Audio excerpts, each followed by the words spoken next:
LWCF State Side Assistance Program. I urge my colleagues to support the rule and to support the underlying bill. Thank you. Gentleman yields back his time. The gentlewoman from North Carolina. Thank you, Madam Speaker. I would now like to yield 5 minutes to my colleague from Idaho, Mr. Simpson. The gentleman from Idaho is recognized for 5 minutes.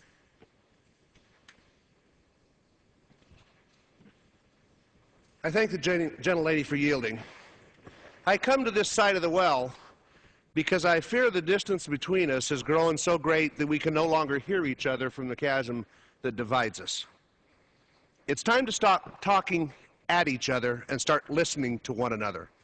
When I first read this rule, I wasn't so much angry as I was deeply saddened. I was saddened by what we have allowed this institution to devolve into, little more than a third world dictatorship. And we are all to blame because we have all allowed this to happen. Now, we can point fingers at one another ad nauseum, claiming we did this to you, you did that to us, etc., etc. Unfortunately, pointing fingers has never solved a problem. I was also saddened because the Rules Committee had it within their grasp, within their power, to pull us back from this precipice that we find ourselves on. But they chose not to. They took a pass.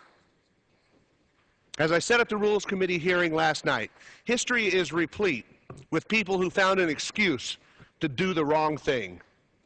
It takes a little courage to do the right thing. It's time for us to stand up and show the courage to do the right thing, not as Democrats, not as Republicans, but as members of Congress. It's time to restore this House to the time-honored traditions of open debate, which we inherited from those who came before us, when members had the right and the ability to represent their constituents. I find it ironic that around the world, people hope for, pray for, even die for the simple right to have their voices heard.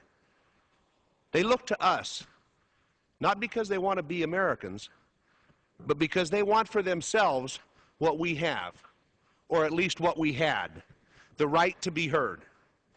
Yet here in this penthouse of democracy, we are going in exactly the opposite direction by trying to silence all opposition. We all know this rule is wrong. We all know it damages this institution. I know in my heart that Mr. Hoyer, the majority leader, knows this rule is wrong. I know in my heart that Mr. Obey, the chairman of the Appropriations Committee, knows this rule is wrong. I know that Ms. Slaughter, the chairwoman of the Rules Committee, knows this rule is wrong. Yet here we are, all in the name of expediency, silencing the voices of Americans who elected us to Congress to speak on their behalf. We are sacrificing what is right to just get the job done. There will come a time when Republicans will once again become the majority party. We don't know when that will be. Might be 2 years, might be 10 years, might be 20 years. But it will happen, and we all know that.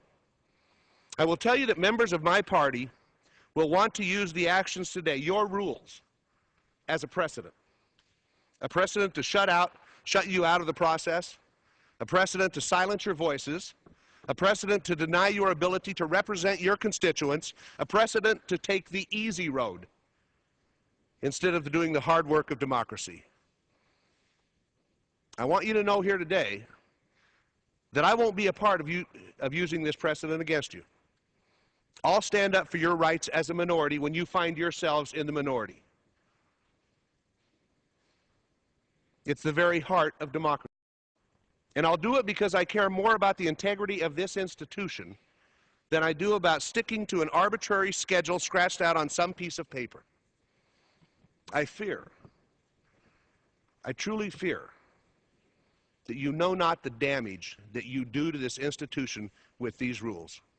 And I yield back the balance of my time. Gentleman yields back his time. The gentleman from Colorado. Thank you, Madam Speaker. This proposed rule makes in order 12 Republican amendments, and indeed